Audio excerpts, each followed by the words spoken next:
Ciyaarta kama dambaysta ee xulalka qaramada Afrika ayaa ka dhici doonta magaalada Yaounde ee dalka Cameroon oo martigelinaya koobkan. Labada qaran ee Egypt iyo Senegal ayaa fooda isku saaraya ciyaartan.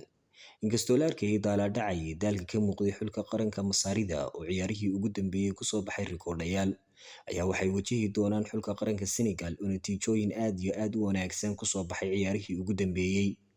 Kooxda Liverpool iyo taageerayaasha kooxda Liverpool ayaa si weyn u soo dhaweeyay guusha ay gaadheen ciyaartoyda afka hore ee Mohamed Salah iyo Sadio Mane. Taageerayaasha ayaa si wadajir u qaatay guusha xulalka qaranka Egypt iyo Senegal, iyagoo iska indhatiray ciyaartoyda waaweyn ee u ciyaaray xulka qaranka Senegal oo dhammaantood ka ciyaara horyaalada ugu waaweyn dalka Yurub sida Talyaaniga, Isbaanishka, Faransiiska iyo Ingiriiskaba.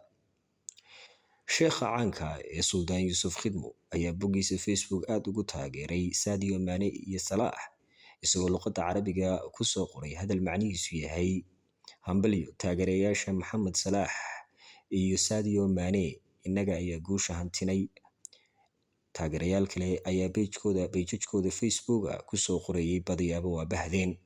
Haddaba maxay ka dhigan tahay in taageerayaasha Liverpool ay iska indhatiraan ciyaartoyda waaweyn ee u ciyaaraya xulka qaranka Senegal, iyagoo guusha ku koobay in kooxda Liverpool ay qaaday koobkan?